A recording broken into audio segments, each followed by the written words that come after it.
Hello students, welcome to science institute.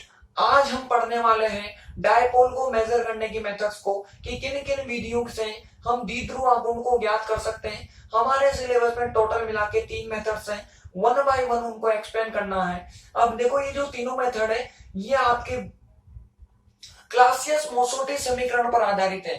अगर आपको Clausius मोसोटी समीकरण पता है, उसकी थ्योरी पता है, तो आपको ये तीनों मेथड आएंगे। अदरवाइज भूल जाओ, इनमें से आपको एक भी आएगा।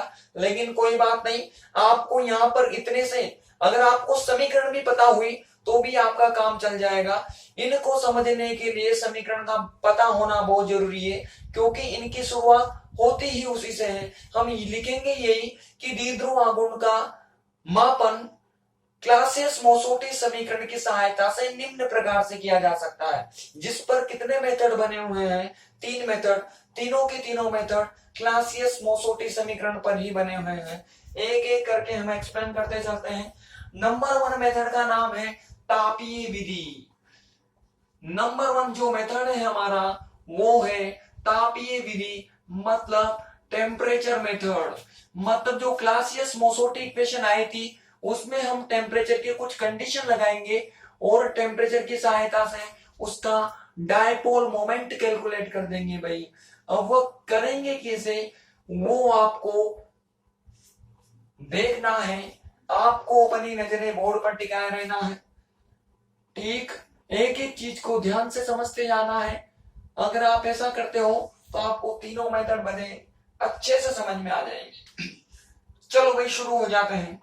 हमने कल पढ़ा था हमने पीएम बराबर क्या होता है। पीएम बराबर होता है कितना भाई, 4 पाई एन, और फिर क्या हो गया था, नीचे की तरफ 3 हो गया था और ये अल्फा था। बोलो ऐसा पढ़ा था। इस समीकरण को क्या बोल लेते हैं हम? इसको बोलते हैं कौन सी समीकरण? क्लासियस मोसोटी समीकरण, ऐसे ही बोलते हैं इसको। अगर मैं इस समीकरण में अल्फा की जगह, मतलब इस समीकरण में क्या आता था, डी आता था, इसको क्या बोलते हैं? क्लासियस मोसोटी समीकरण। अब हमने कल किया था भाई, इस डी को हटाया, अल्फा लगाया। अल्फा लगाते हैं यहाँ पर 2 चीजें प्रकट हुई। कौन कौन सी प्रकट हुई थी भाई? एक तो यहाँ पर प्रकट हुआ था डी, और उसके बगल में एक और चीज आ गई थी, म्यू। बोलो आया था कि नहीं आया था? आया था। फिर हमने इनको मल्टीप्लाई कर करा के सोल्व किया था। सोल्व करके मैं डायरेक्टली लिख रहा हूँ क्योंकि सारा काम करवा चुका हूं मैं कल आप लोगों को। 4 पाई एन, इधर की तरफ तो अल्फा टी हो गया था, और ये 3 इधर की तरफ क्या हो जाएगा, 4 पाई एन और ये 3। अब आपको पता है ना, ये अल्फा म्यू भी किसी को mu square upon 3 K T होता है, तो वो मान भी मैं यहाँ पर रख रहा हूँ। ये mu square upon 3 K T हो गया था, सीधा मैंने मान रख दिया। अब ये कैसे आया, मैंने सब करवा दिया आपको। इसको बनाने से ये समीकरण आए पीएम बराबर ये, उसके बाद में ये आई 4 pi N upon 3 mu square upon 3 K T आ गया था। इस समीकरण को कहा जाता है डिवाइस समीकरण। कौन सी समीकरण बोलते हैं इसको? डिवाइस समीकरण। मतलब अगर इनको हटा के मैं, मतलब ये जो अल्फा म्यू है ना, इस म्यू को हटा दो तो ये जो समीकरण है ये क्लासियस मोसोटी समीकरण कहलाती है। यहाँ पर बट अब प्लस में म्यू लगा दो और इसकी वैल्यू पुट कर दो तो यही समीकरण बन जाती है। कौन सी? डिवाइस समीकरण बन जाती है। दोनों को बड़े ध्यान से याद रखना। अगर ये हटेगा डी आएगा तो क्लासियस मोसोटी। अल्फा म्यू की वैल्यू पुट करके नई समीकरण बनाई तो इसे क्या कहोगे आप? डिवाइस समीकरण कहोगे। अब इस डिवाइस समीकरण में हमने कल 2 चीजें मानी थी। क्या क्या माना था हमने कल? आज भी वही मान लो भाई जो कल माना था। क्या माना था हमने कल? ये जो 4 पाई एन है, 4 pi N alpha D upon 3 है, इसको तो हमने ए माना था। और इधर की तरफ जो 4 pi N mu square upon ये 9 हो गया, 9 के बजाय इसको हमने क्या माना था भाई? बी माना था। बोलो सही है ना? यहां भी मान लो। मतलब अभी तक तो देखो कल वाला ही काम हो रहा है। बी अपॉन क्या आ गया? 1 अपॉन टी आ गया। ये हो गई समीकरण नंबर 1, ये हो गई हमारी समीकरण नंबर 2। बोलो एकदम सही है ना? ऐसे निकाला था हमने। इसके लिए काफी लंबा डेरिवेशन किया था हमने, और तब जाके ये आई थी। आज शॉर्ट में कर रहे हैं वो काम, हमें ये इक्वेशन चाहिए लेकिन डायरेक्ट नहीं लिख सकते थे, पहले यहीं से शुरुआत करनी पड़ेगी, इसलिए शॉर्ट में कर लिया। लंबा करना हो तो आपके पास कल वाली चीजें उससे करके आप इसको ला सकते हो। ठीक, अब देखो यहां पर हुआ क्या, यहां पर बी को मैंने क्या माना है, यहां पर बी को मैंने माना है ये, हमें क्या चाहिए, हमें क्या चाहिए, क्या चाहिए, कहां गया, द्विध्रुव आघूर्ण चाहिए, द्विध्रुव आघूर्ण डायपोल मोमेंट।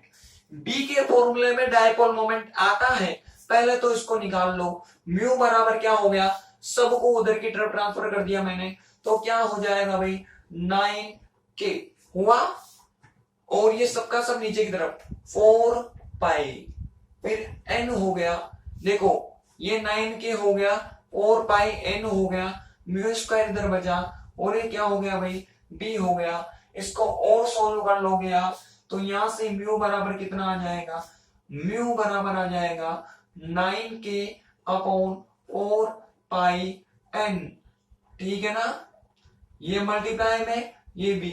अब मैंने ऐसा क्यों किया, बहुत सारे बच्चों के दिमाग में क्वेश्चन आ रहा होगा, अरे भाई इसको यहां भी तो कर सकते हो, इधर क्यों कर रहे हो, उसका रीजन है ये एक वेरिएबल की तरह काम करेगा, ठीक है ना, जैसे जैसे टेम्परेचर बदलेगा ये एक वेरिएबल होगा, मतलब इसको हमें इक्वेशन से निकालना पड़ेगा।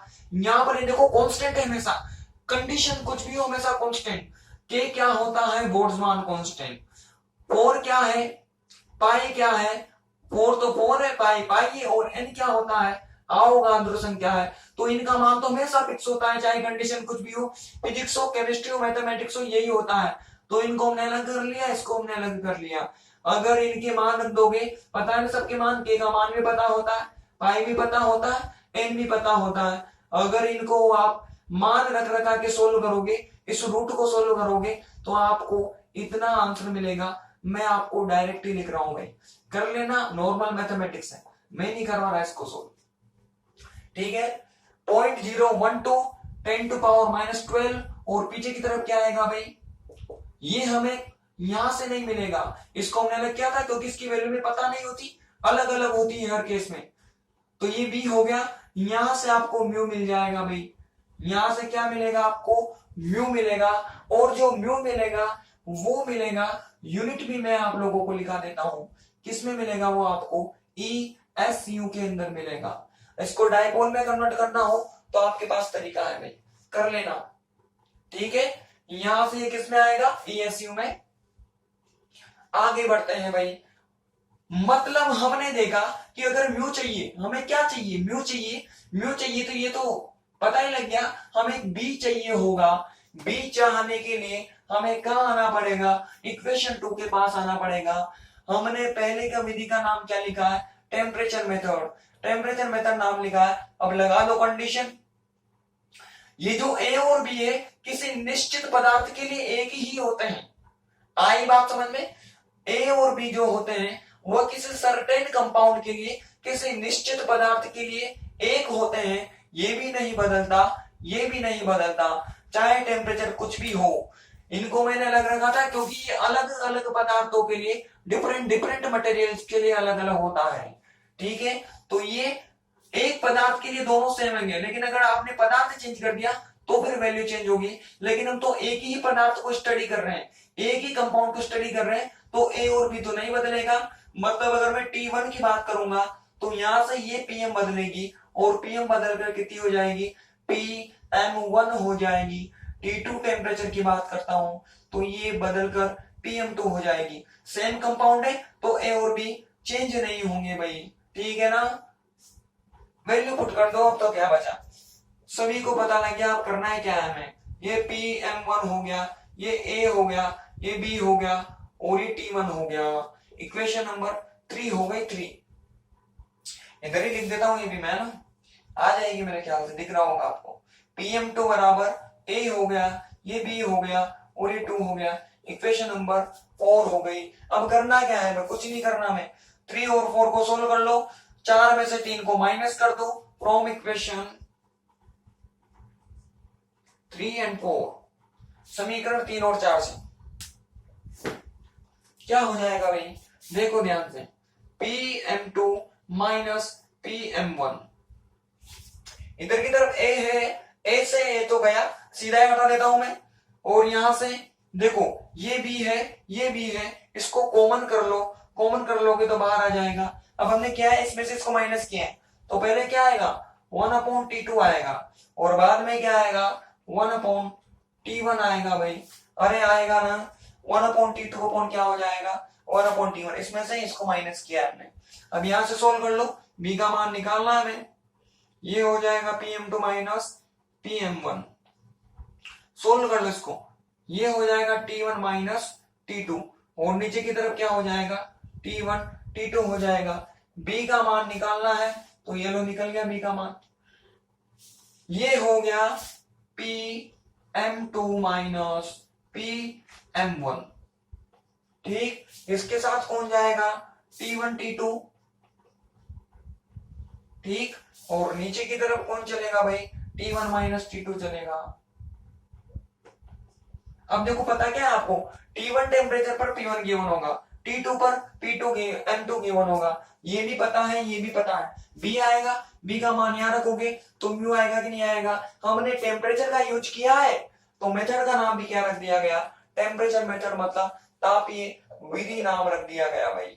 ठीक है, कर लो भाई फटाफट से, लिखो पहले इसके अंदर, द्विध्रुव आघूर्ण का मापन निम्न विधियों से किया जा सकता है। द्विध्रुव आघूर्ण का मापन निम्न विधियों से किया जा सकता है। ठीक, नंबर वन लिखो, टेम्परेचर मेथड, तापीय विधि। Measurement of dipole moment can be, यहां से करो, dipole moment can be measured by following methods. Dipole moment can be measured by following methods. Number one, temperature method, equation 1 तक कर लो भाई साहब, हाँ 1 तक।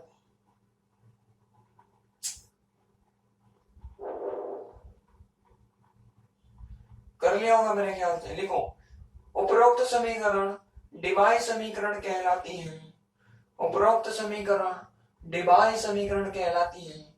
Above equation is called Debye equation, Debye equation. अब देखो इसमें करना क्या है आपको, वेयर करो और ए का मान लिखो, बी का मान लिखो, इसको सोल्व करना पूरा वेयर में। हाँ, यहां तक करने के बाद करना क्या है, वेयर लिखो, ए की वैल्यू बी की वैल्यू, फिर बी की वैल्यू को इसी में सोल्व करो, म्यू स्क्वायर, फिर म्यू, इसका मान पुट कर लो, एसयू में वैल्यू आ जाएगी। इसको करने के बाद फिर इस पर आना, इक्वेशन नंबर 2 पर, फिर ए की वैल्यू बी की वैल्यू पुट कर देना, और इक्वेशन 2 तक आ जाना भाई सबके साथ, यहां तक आ जाओ। पहले ये, फिर ये, जल्दी करो, इतने में मैं इंक भरता हूं भाई ना।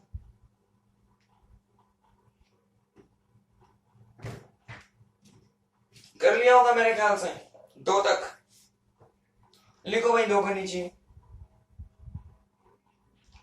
T1 तथा T2 ताप पर मोलर ध्रुवण क्रमशः, T1 तथा T2 ताप पर मोलर ध्रुवण क्रमशः PM1 तथा PM2, PM1 तथा PM2 हो तो, PM1 तथा PM2 हो तो, कर लो कंप्लीट। कहां तक, यहां तक। आप भी लिखो, suppose at T1 and T2 temperature, at T1 and T2 temperature, molar polarizations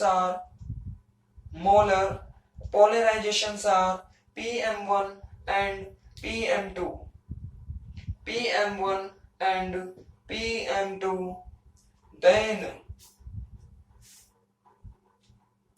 कर लो भाई यहां से पूरा यहां तक, आप लोगों ने तो कर लिया होगा। लिखो, उपरोक्त समीकरण से B का मान ज्ञात करके, उपरोक्त समीकरण से B का मान ज्ञात करके द्विध्रुव आघूर्ण ज्ञात किया जा सकता है। उपरोक्त समीकरण से B का मान ज्ञात करके द्विध्रुव आघूर्ण ज्ञात किया जा सकता है। द्विध्रुव आघूर्ण ज्ञात किया जा सकता है। ठीक, आप लोगों ने भी कर लिया होगा। By above equation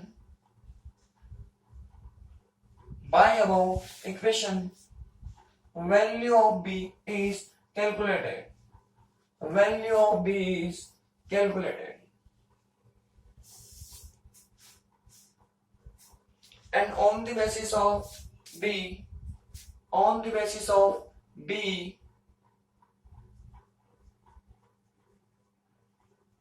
dipole moment is calculated. Dipole moment is calculated. ठीक,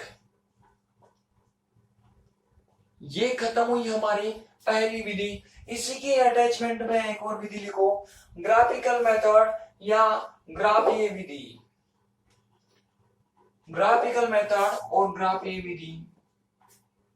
ठीक, क्या कहती है, हम जानते हैं पी एम बराबर क्या होता है, इतना जानते हैं हम, a प्लस बी 1/t। इस इक्वेशन को लाना हो तो लाने का तरीका है ना हमारा, बार बार कहां तक लिखेंगे हम, लाने का तरीका हमने सीख रखा है कि पीएम बराबर a प्लस बी 1/t आता कैसे है, वो सारा का सारा प्रोसेस हम कर सकते हैं। तो ये इक्वेशन है, इस इक्वेशन का आप है ना y बराबर mx प्लस सी से तुलना करके, y बराबर mx प्लस सी से कंपेयर करके इसका ग्राफ ड्रॉ कर दो। मैंने क्या किया, y बराबर mx प्लस सी से इसकी तुलना कर दी। तुलना करने से पहले इसको सुटेबल फॉर्म में जमा लो ताकि आप लोग तुलना कर पाओ। हमने कल भी यही काम किया था, आज फिर से हम वही काम कर रहे हैं। ये हो गया इसका अच्छा फॉर्म।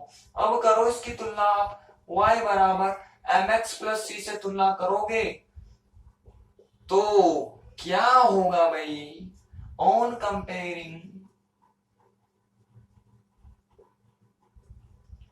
y बराबर mx प्लस सी, बताओ ग्राफ ड्रॉ करना पड़ेगा। मैं y की वैल्यू की जगह कौन आएगा भाई, pm आएगा, और x की जगह 1/t आएगा, m की जगह b, c की जगह क्या आ जाएगा, m आ जाएगा। कल भी हमने इसका ग्राफ ड्रॉ किया था और आज फिर से हम इसका ग्राफ ड्रॉ कर रहे हैं। यहाँ कहीं हमें a मिलेगा, फिर आप इसका ग्राफ खींचोगे तो आपको ग्राफ इस तरह का मिलेगा भाई। ठीक मिलेगा। अब इसकी क्या कैलकुलेट कर लो आप, स्लोप कैलकुलेट कर लो, ढाल निकाल लो। ढाल निकालोगे तो आपको क्या मिलेगी, dy अपॉन dx मिलेगी। अब जो ढाल है उसको किससे लिखा जाता है, m से, स्लोप m होती है, और m का मान किसके बराबर है, m का मान किसके बराबर है भाई, b के बराबर है। और b को थोड़ी देर पहले देखा था अगले वाले फॉर्मूले में, अगले वाले फॉर्मूले में म्यू लिखा था हमने, म्यू लिखा था इतना, कितना लिखा था हमने, म्यू इतना लिखा था भाई 10⁻18, और पीछे की तरफ क्या था, b था, b लिखा था। यहां से हमें b मिल जाएगा, इससे हम स्लोप कैलकुलेट करेंगे, हमें b मिलेगा, उस b की वैल्यू आप यहां पर पुट कर दोगे तो आपको वापस क्या मिल जाएगा, म्यू की वैल्यू मिल जाएगी, द्विध्रुव आघूर्ण मिल जाएगा। इसमें ग्राफ की सहायता से b ज्ञात किया, पहली विधि में ताप की सहायता से b ज्ञात किया था,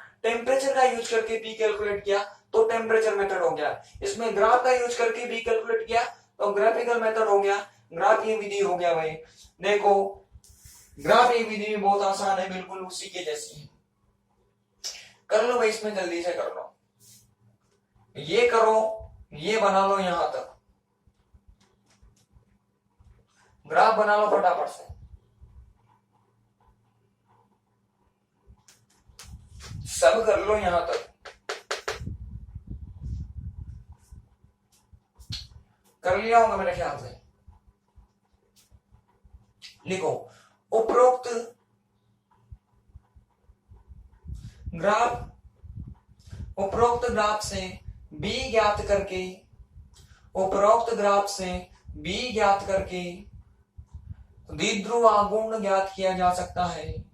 उपरोक्त ग्राफ से b ज्ञात करके द्विध्रुव आघूर्ण ज्ञात किया जा सकता है, द्विध्रुव आघूर्ण ज्ञात किया जा सकता है। आप लोगों ने भी कर लिया होगा, चाहो तो बगल में फॉर्मूला लिख सकते हो, वहां पर लिखा हुआ है वरना by above curve value of b is calculated, by above curve value of b is calculated, value of b is calculated.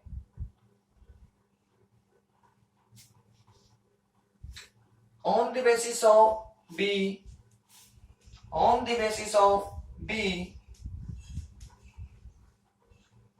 dipole moment is measured. On the basis of B, dipole moment is measured. Dipole moment is measured. ये दो विधियां खत्म हो गई, last विधि लिखो भाई अपवर्तन विधि, अपवर्तन विधि। अपवर्तन विधि का मतलब क्या हो गया, रिफ्रैक्शन मेथड।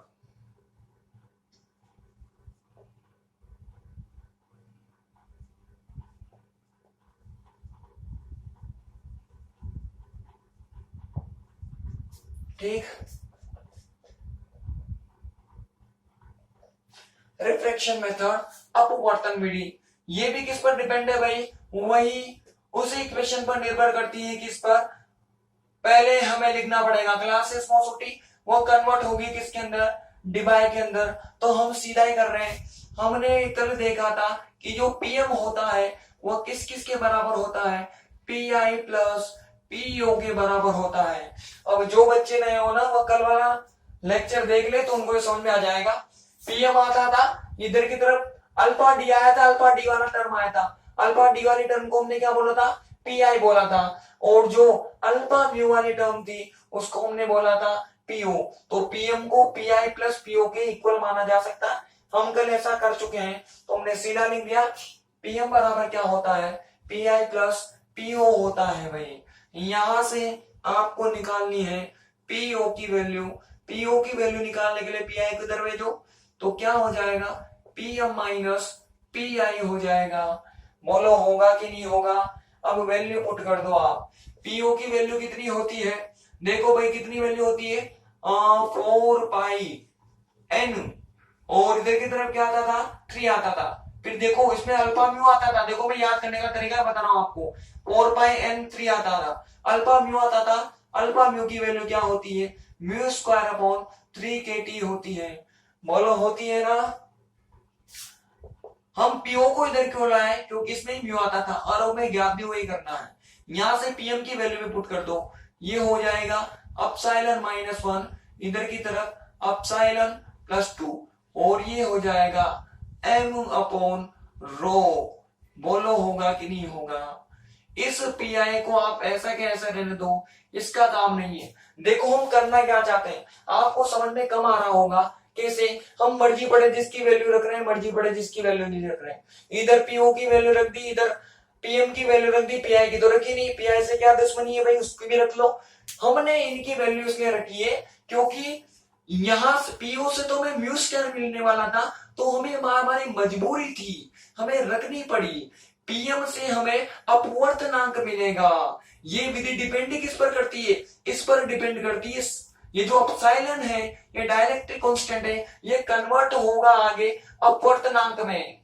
आई बात समझ में, ये अपवर्तनांक में कन्वर्ट होगा, इसलिए हमें इसकी भी वैल्यू पुट करनी पड़ी। लेकिन पीआई में हमें कुछ नहीं करना, ना तो ये कुछ इसमें काम आएगा, न इसके अंदर हमें कुछ वैल्यू पुट करनी है, तो पीआई का काम ही नहीं है। तो हमने पीआई को ऐसे छोड़ दिया कि भाई ये जो भी होगा निकाल लेंगे हम, जो भी फॉर्मूले से निकलेगा। ठीक है भाई। अब हमें म्यू स्क्वायर निकालना है, तो म्यू स्क्वायर मतलब म्यू निकालना है, तो पहले इनको उधर भेजना पड़ेगा।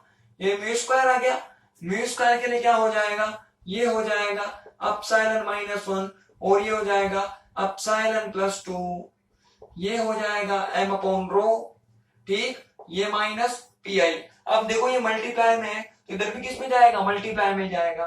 तो मैंने इसको बड़े ब्रैकेट में बंद कर दिया और बाहर की तरफ रखा इसको। देखो 3 इंटू 3 कितना हो गया, 9 हो गया, ये 9 हो गया, और ये हो गया के टी। बोलो हुआ, इधर की तरफ नीचे क्या आ जाएगा भाई, 4 पाई एन हो जाएगा। बोलो हुआ कि नहीं हुआ। ठीक, अब यहां से इसका स्क्वायर रूट हटा हो गया तो इस पर भी चढ़ेगा, इस पर भी चढ़ेगा, पूरे पर एक साथ चढ़ा दो, हमें मतलब ही क्या। ये लो भाई, पूरे पर हमने एक साथ चढ़ा दिया, ये हो जाएगा एप्सिलॉन -1, ये हो जाएगा एप्सिलॉन +2, ये हो जाएगा m अपॉन रो, इधर की तरफ पी आई, ठीक, और ये हो जाएगा 9kT अपॉन 4πn हो जाएगा भाई, हो गया 4πn। अब देखो ये जो एप्सिलॉन होता है ना, ये एप्सिलॉन अपवर्तनांक के स्क्वायर के बराबर होता है। अपवर्तनांक को मैंने nr से लिख दिया, ये एप्सिलॉन nr के स्क्वायर के बराबर होता है। और nr क्या होता है यहां पर भाई, nr होता है अपवर्तनांक। अपवर्तनांक का मतलब क्या हो गया, रिफ्रैक्टिव इंडेक्स के बराबर होता है, रिफ्रैक्टिव इंडेक्स, ठीक। तो ये एनआर क्या होगा, अपवर्तनांक, ठीक।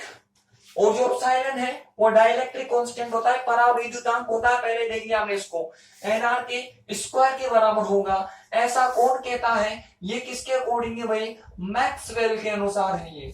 ये जो फॉर्मूला है इसको निकालने का काम किसने किया था, मैक्सवेल ने काम किया था, मैक्सवेल के अनुसार। या फिर मैं और बेटर तरीके से लिखूं ना तो ऐसे कर सकता हूं, देखो इसको मिटा दूं मैं, काम का ही नहीं रहा भाई हमारे। ऊपर लिखो मैक्सवेल के अनुसार,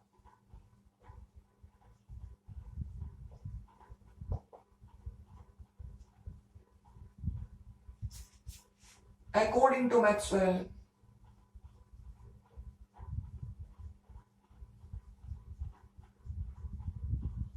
ठीक। तो इतना होता है, वैल्यू पुट कर दो भाई, ये हो जाएगा म्यू बराबर, बस डेरिवेशन खत्म हो गया हमारा इस स्टेप में। ये हो जाएगा nr² -1 और ये हो जाएगा nr² +2, इधर की तरफ ये हो जाएगा m अपॉन रो, ये माइनस पी आई, इसके इधर की तरफ क्या है भाई 9kT अपॉन 4πn हो जाएगा। बोलो होगा कि नहीं होगा, हो गया। इस इक्वेशन से देखो सारा तो पता होगा हमें, टी भी गिवन करेगा, ये तो सब पता है सही, पी आई भी गिवन कर देगा, एम देगा, रो देगा, आपको अपवर्तनांक देगा, रिफ्रैक्टिव इंडेक्स देगा और म्यू आ जाएगा। अब इस विधि में हमने अपवर्तनांक का यूज किया है, रिफ्रैक्टिव इंडेक्स का यूज किया है। अब अपवर्तनांक किस में आता है, रिफ्रैक्शन में आता है, अपवर्तन में आता है, अपवर्तन में आता है तो मेथड का नाम रख दिया गया अपवर्तन मेथड या रिफ्रैक्शन मेथड। किससे ज्ञात करेंगे हम इसमें, अपवर्तनांक से या रिफ्रैक्टिव इंडेक्स की सहायता से कैलकुलेट करेंगे। इस फॉर्मूले से आप कैलकुलेट कर सकते हो म्यू का मान, मतलब डायपोल मोमेंट का मान कैलकुलेट कर सकते हो भाई, ठीक है। लिख लो फटाफट से, पूरा पूरा पूरा लिख लो, यहां तक आ जाओ लिखते लिखते, जल्दी आ जाओ, टाइम मत लगाओ, जल्दी आ जाओ। 3 विधियां थी, इसी के साथ तीनों विधियां खत्म होंगी भाई।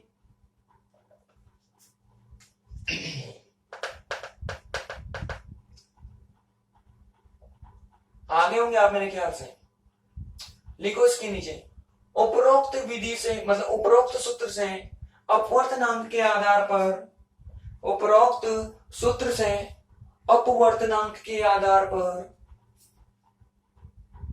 अपवर्तनांक के आधार पर द्विध्रुव आघूर्ण ज्ञात किया जा सकता है, द्विध्रुव आघूर्ण ज्ञात किया जा सकता है,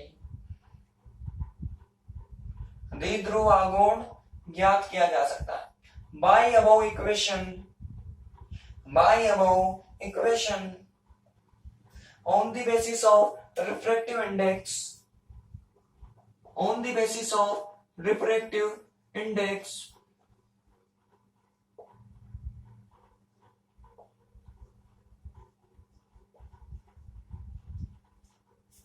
dipole moment is measured, dipole moment is measured,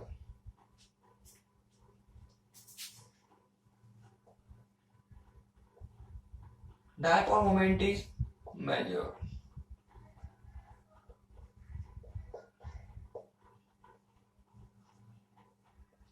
ठीक, मैंने आपको 3 विधियां बताई थी अपवर्तनांकों को ज्ञात करने की। पहली टेम्परेचर, सेकंड ग्राफिकल और थर्ड क्या हो गई अपवर्तन विधि या रिफ्रैक्शन मेथड। इन तीनों की सहायता से डायपोल ज्ञात हो सकता है। इसी के साथ ये टॉपिक खत्म, डायपोल को ज्ञात करने वाला टॉपिक खत्म। अब अगला टॉपिक लिखो, Lorentz Lorenz equation, Lorentz Lorenz समीकरण। अब ये 2 बार क्यों लिखा, क्योंकि ये 2 थे, एक पहला भी लॉरेंज ही था, दूसरा भी लॉरेंज ही था। अब 2 इंसानों के एक नाम हो सकते हैं, जैसे हमारे ये हो जाते हैं सोनो सोनो, मोनो मोनो, पप्पू पप्पू, ऐसे कुछ भी नाम हो सकते हैं। तो 2 मिले, एक मिला लॉरेंज, दूसरा भी मिला लॉरेंज, दोनों ने मिलकर काम किया तो बन गया लॉरेंज लॉरेंज। ठीक है, छोटी सी इक्वेशन है, we know that, what we know that, we know that this. देखो पीएम जो होता है वह होता है एप्सिलॉन -1 और एप्सिलॉन +2 m अपॉन रो। बोलो इतना होता है क्या पीएम? अभी अभी हमने देखा, क्या देखा हमने कि जो एप्सिलॉन होता है वह किसके बराबर होता है, nr² के बराबर होता है। वैल्यू पुट कर दो इसके अंदर, वैल्यू पुट करोगे आप तो आपको क्या मिलेगा, पीएम बराबर क्या मिल जाएगा भाई, nr² -1 और ये nr² +2 और ये हो जाएगा m अपॉन रो। बोलो कुछ नहीं किया, इसमें यहां पर वैल्यू पुट कर दी। इस इक्वेशन को कहा जाता है लॉरेंज लॉरेंज इक्वेशन। ठीक है, ये आधे नंबर में और 1 नंबर में पूछ ली जाती है कभी कभी। तो ये मान इसमें पुट करोगे तो नई इक्वेशन आपके पास उत्पन्न हुई, अपीयर हुई, उस इक्वेशन को आप लॉरेंज लॉरेंज इक्वेशन बोलोगे या लॉरेंज लॉरेंज समीकरण बोलोगे। जल्दी लिख लो, फटाफट लिख लो।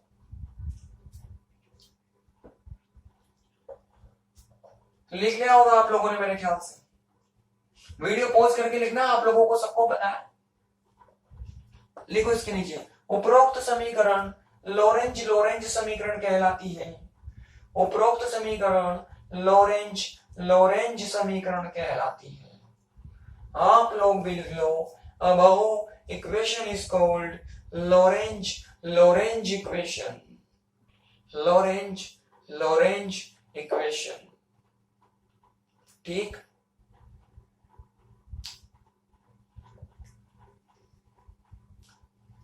इसी के साथ आपका पोलराइजेबिलिटी वाला पार्ट खत्म हुआ। आई बात समझ में? 3 पार्ट खत्म कर लिए, ऑप्टिकल एक्टिविटी खत्म कर लिया, प्रकाशिक सक्रियता, दूसरा डायपोल मोमेंट खत्म किया, द्विध्रुव कोण, तीसरा पार्ट हमारा शुरू हुआ था पोलराइजेबिलिटी, मतलब पार्ट का टॉपिक। तीसरा टॉपिक हमने शुरू किया था पोलराइजेबिलिटी, ध्रुवणता। ध्रुवणता सारा का सारा आज खत्म हो गया। कल से नई चीज शुरू होगी, 4th टॉपिक शुरू होगा। बहुत इंटरेस्टिंग टॉपिक है, बहुत मजेदार टॉपिक है, उसका नाम भी मैं कल ही बताऊंगा। एक्साइटमेंट बनी रहनी चाहिए आप लोगों की, कुछ सस्पेंस होना चाहिए, वरना जीने का मजा नहीं आता। इसलिए सस्पेंस बरकरार रहेगा। कल के लेक्चर तक सस्पेंस को कल के लेक्चर में क्लियर किया जाएगा। तो मिलते हैं भाई कल।